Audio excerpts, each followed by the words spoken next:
Karibu mpendwa msikilizaji na mfuatiliaji wa St. Gaspar Media katika kipindi cha maisha ya watakatifu, ambapo leo tarehe 13 Desemba tunasikiliza na kutafakari juu ya maisha ya Mtakatifu Lucia mfiadini mwaka 304.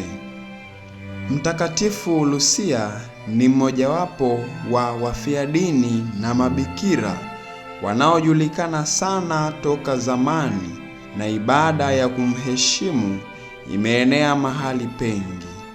Kwa bahati mbaya, habari ya maisha yake haijulikani hata kidogo, ila tu kwamba aliuawa kwa ajili ya dini ya Kikristo huko Sirakusa, ziwani Sisilia nchini Italia, wakati wa madhulumu yaliyoamriwa na Kaisari Dioklesiano.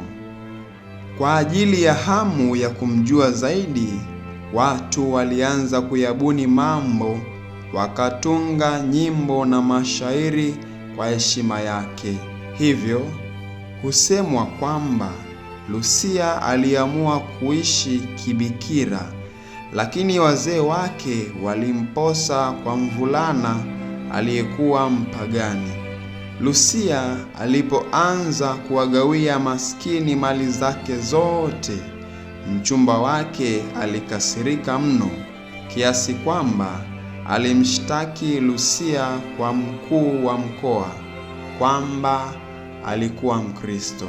Basi Lucia alipelekwa mbele yake, na alipokataa kabisa kuzitolea sadaka sanamu, alihukumiwa akokotwe nyumbani kwa malaya. Lakini Lucia alikaa imara, wala hakuna aliyeweza kumng'oa hapo alipokuwa akisimama. Ndipo mkuu wa mkoa akaamuru Lucia auawe kwa panga. Basi koo lake likachomwa upanga, naye akafa.